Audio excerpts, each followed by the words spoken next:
Aurélien Tchouaméni pourrait-il être la pièce manquante du milieu de terrain de Manchester United? Alors oui, vous allez me dire, mais vous vous êtes déjà posé la question avec Yuri Tillmans, il est vrai. Mais on n'a jamais fini de se renforcer, et surtout, quand on est Manchester United, on aspire à la grandeur, à la gloire. On espère retrouver les sommets et surtout y rester. Parce que être 15e de première ligue, c'est moche. Mais Timothée sera le mieux placé pour en parler.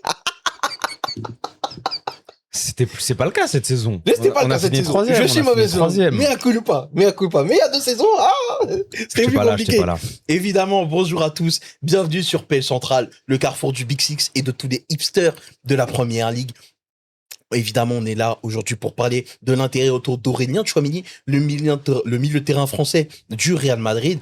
Avant qu'on commence, bonjour à tous dans les commentaires, à ceux qui passeront par là. Amis mancuniens, n'hésitez pas à commenter cette vidéo, à nous donner votre avis parce qu'on va vous lire et possiblement, s'il y a assez de commentaires, on pourrait même faire une partie 2 sur cette vidéo-là, au cas où d'un intérêt qui se préciserait ou d'un transfert qui se ferait définitivement. Donc, n'hésitez pas. L'espace commentaire, c'est votre terrain de chasse. Monsieur Timothée, Aurélien Tchouaméni sort d'une bonne saison à titre individuel du côté du Real Madrid, mais l'ensemble est plutôt cadavérique, pour rester poli. Du coup, comment est-ce qu'on doit juger la saison d'Aurélien Tchouaméni, sachant que il y a eu cette Coupe du Monde où ça a été jusqu'au 8e de finale, il se blesse face au Maroc. Enfin, il se blesse avant le match face au Maroc. Il revient en demi et propose une prestation catastrophique. Qu'est-ce qu'on en pense d'Aurélien Tchouaméni? Ça reste quand même un très bon milieu de terrain. Je trouve qu'il a été beaucoup esselé. Et ça, peut-être qu'on pourra y revenir et tu pourras donner ton avis et ton regard de supporter madrilène par rapport à ça. Mais à de nombreux moments, en fait, tu avais l'impression que c'était le seul au milieu de terrain du côté du Real. Donc je trouve que ça met encore plus en lumière l'impact qu'il a eu et l'aspect décisif qu'il a su avoir, notamment en Ligue des Champions. Par exemple, face à Benfica, où je l'ai trouvé vraiment prépondérant et hyper important dans la qualification du Real pour le stade suivant. Et au final, ça reste quand même l'une des valeurs sûres. Alors c'est vrai qu'on utilise souvent ce terme de valeur sûre pour les joueurs. C'est un peu une expression gavoldée, un peu une expression fourre-tout. Mais là, quand je te dis valeur sûre pour Tchouaméni, dans le sens où peut-être qu'il va pas être étincelant, mais tu sais qu'il va faire son match, qu'il va récupérer ses ballons, qu'il va faire ses bonnes transmissions et qu'il va aider justement à délester ses coéquipiers du milieu de terrain d'une certaine pression. Donc non, ça reste quand même un très très bon milieu de terrain. C'est sûr que sa Coupe du Monde ne lui rend pas justice. Il s'est pas rendu justice en sortant un tel tournoi. Évidemment, on garde en tête la très mauvaise note de fin face à l'Espagne, à titre collectif et surtout à titre individuel pour lui, parce qu'il a complètement pris l'eau face au double pivot de Luis de la Fuente. Mais non, ça reste quand même un joueur de très très haut standing et ça va dans le sens du retour au premier plan de United. Mais justement, le truc, c'est que tu dis que c'est un joueur qui ne prend pas de risques, qui fait ses matchs. Et justement, c'est ce qu'on lui reproche du côté de Madrid, c'est qu'il n'y a pas assez de prise de risque depuis sa position numéro 6. Alors après, je tempère un petit peu parce que il y a entre guillemets personne à côté de lui pour assurer la relance. Mais je me dis que dans un tandem avec Kobbie Mainoo, qui lui est plutôt adepte de cette prise de risque-là, ça peut être un duo qui est totalement complémentaire aussi. Et je me dis que c'est là où l'addition pourrait être intéressante d'Aurélien Tchouaméni dans le milieu de Manchester United. Le club anglais lorgne sur le joueur français. Le Real Madrid, même s'il l'a prolongé il y a peu, est quand même vendeur. En tout cas, si tu mets la somme nécessaire, bah le Real Madrid ne va pas le retenir. De toute façon, le Real Madrid ne retient aucun joueur. C'est du moment que tu mets la somme qu'ils attendent. Après, le joueur il est libre de partir.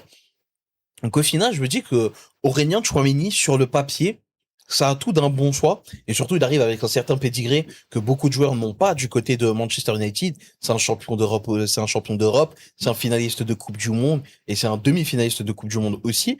Donc mine de rien, il commence à avoir quelques références à droite à gauche aussi. Il a déjà pris la suite de Casemiro au Real Madrid pour la suite qu'on connaît. Là, il prendrait la suite de Casemiro à Manchester United. Mais peut-être que bis repetita, encore une fois. Mais aujourd'hui, toi, de ton point de vue de supporter, qu'est-ce que tu attendrais d'un Aurélien Tchouaméni s'il venait à venir du côté de Manchester United? En fait, qu'il soit dans la droite lignée de ce qu'il propose déjà au Real Madrid, parce que oui, on lui reproche beaucoup de choses à Madrid quand même. Ouais, mais on lui reproche de pas prendre de risques. Mais pour moi, tu vois, par exemple, à United, c'est plus à un Mainoo de prendre ces risques-là, ou même dans une autre mesure, un Bruno Fernandes aussi. Comme au Real Madrid, c'était peut-être un profil à la Valverde de prendre plus de risques, ou un Jude Bellingham quand il était pas blessé et qu'il était aligné à son poste préférentiel, donc un petit peu plus haut sur le terrain. Mais non, ce que j'en attends de Tchouaméni, c'est qu'il arrive à apporter du calme, à apporter de la sérénité. C'est ce que j'ai dit à de nombreuses reprises sur la chaîne, etc. Dès qu'on a été amené à parler de Manchester United, je trouve que pour autant, quand on a le ballon, le milieu de Manchester United est très très bon. La proposition sans ballon, attention, Tchouaméni, mais la proposition sans ballon est vraiment catastrophique.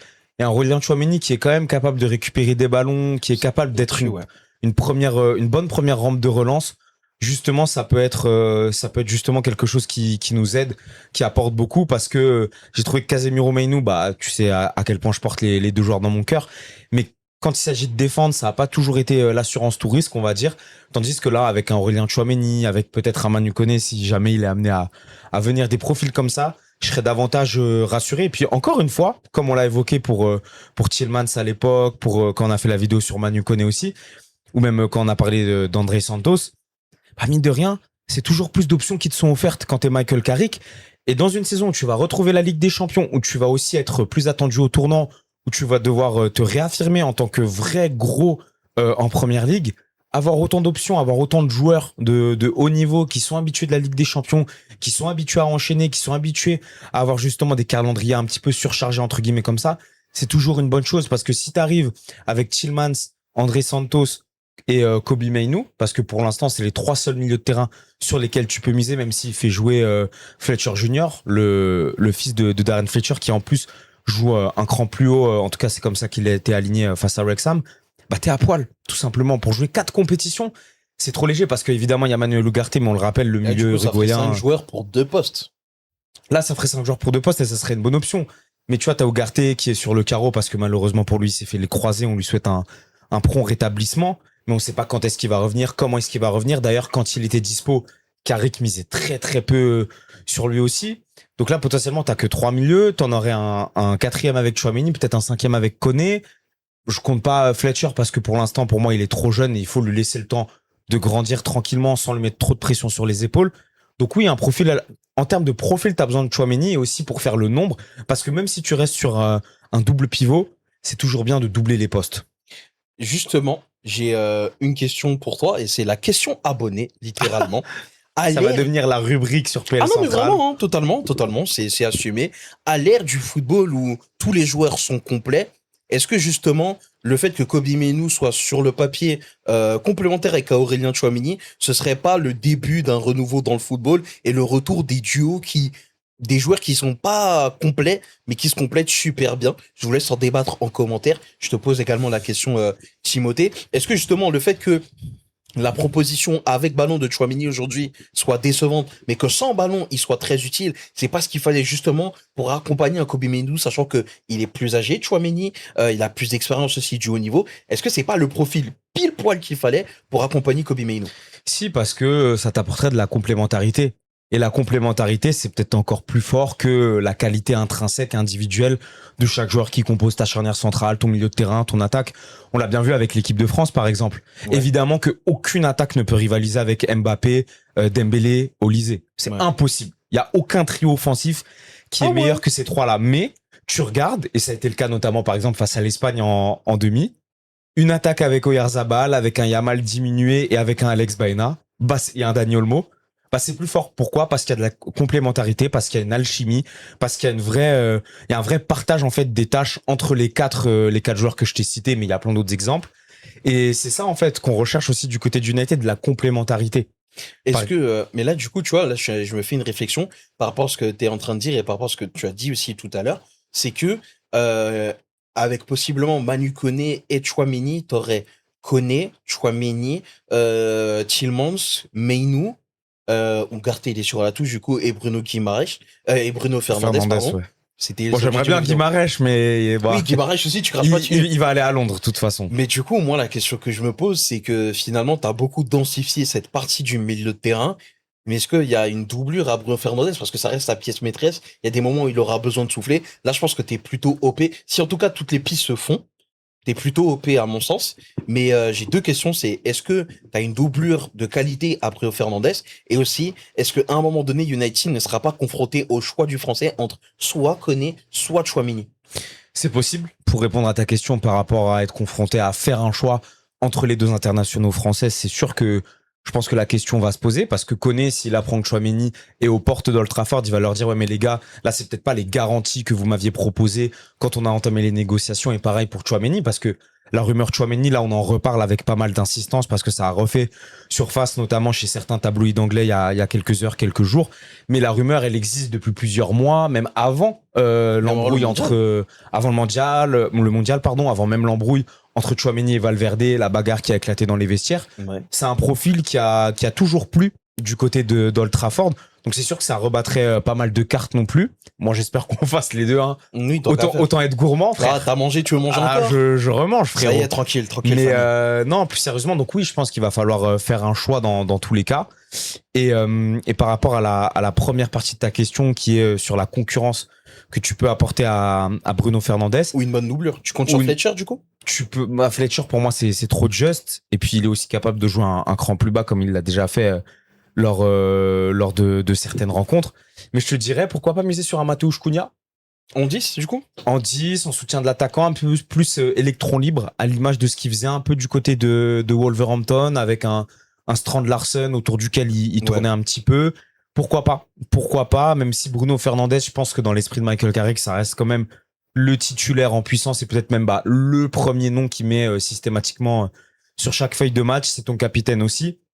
Idéalement, j'aimerais bien qu'on le concurrence un peu, en tout cas qu'on ait une alternative, parce que tout Bruno qu'il est, il est possible qu'il se pète, il est possible qu'il soit suspendu. Je touche du bois pour l'instant, c'est jamais arrivé, en tout cas pas sur une très longue période, mais ouais, Cunha, pour l'instant Cunha au vu du mercato, au vu des rumeurs et des pistes.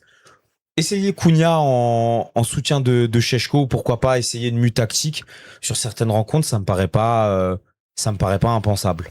Dernier point, dernier aspect à aborder, je pense, du côté de Tchouaméni, c'est sa propension de plus en plus à coulisser entre les défenseurs centraux, parfois à se comporter comme un troisième central, parfois à défaut aussi. On l'a vu notamment face à l'Espagne, et on a vu ça aussi en Ligue des Champions notamment.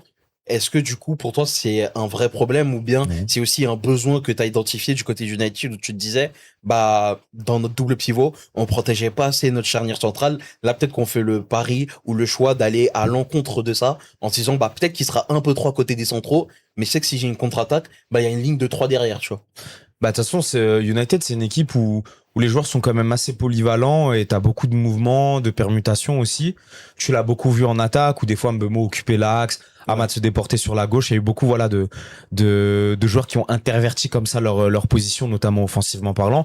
Mais ça peut se faire aussi défensivement. Il faut pas oublier que Kobbie Mainoo peut rester relativement bas sur le terrain. Bruno Fernandes, tu sais que sa hitmap est assez impressionnante et qu'en réalité, il peut dicter le jeu un petit peu, un peu de partout. Entre guillemets, même si moi, évidemment, je le préfère à un cran plus haut, et on a vu que ce passage à nouveau un cran plus haut en tant que numéro 10 lui a beaucoup profité en deuxième partie de saison, mais il est capable aussi de dicter le jeu et de dicter le tempo un cran plus bas temporairement, parce que de toute façon, Tchouaméni va pas être un troisième central sur les 90 minutes, c'est juste sur certaines phases. Šeško aussi est capable de décrocher un joueur très mobile. T'as des joueurs comme Mbeumo ou même comme Cunha qui aiment bien prendre l'axe, donc au final, évidemment, après Carrick va devoir bien articuler tout ça pour que ça ressemble pas à un gloubi-boulga tactique incompréhensible où on essaie de se pignouf sur rien. Mais je pense qu'il y a une animation qui peut découler de ça et que tu joues aussi sur les qualités de Tchouaméni en lui offrant cette possibilité-là. Dans les commentaires, donnez-nous votre avis sur Aurélien Tchouaméni. Est-ce que ce serait une excellente pioche pour vous, amis mancuniens? Dites-nous tout ça. Comment vous imaginez un Tchouaméni? Est-ce que ce serait un titulaire indiscutable, un titulaire régulier, un possible cadre en perspective? Est-ce que c'est peut-être un profil dont vous avez vraiment besoin dans le leadership, etc. Ou au contraire, c'est pas ce que vous ciblez et vous préférez autre chose? Dites-nous tout ça. On vous lira bien évidemment et ça pourra faire aussi, encore une fois, l'objet d'une partie 2. Voilà, il y a beaucoup de sujets un peu en suspens au niveau du mercato, mais c'est l'occasion d'en parler en première lame. Et puis s'il y a une suite, une concrétisation, une officialisation, on n'hésitera pas à en reparler bien évidemment. Mais pour ça, il faut se brancher sur PS Central. Donc c'est important de s'abonner, de liker, de commenter, de partager, c'est très important. Et booster les vidéos aussi. N'hésitez pas à faire un tour sur GoatFoot, notre application, où vous pourrez pronostiquer tous les matchs de Manchester United l'année prochaine. Que des victoires, les gars. 38 victoires en PL. En espérant qu'il y en ait un peu plus que 40 dans la saison, des matchs à jouer. Voilà, je vais... Tranquille, famille. Tranquille. tranquille. Ah, ça va, j'ai le droit d'être taquin un peu. Ah, je le prends mal. On s'attrape prochainement pour d'autres vidéos. Ciao la team. Peace.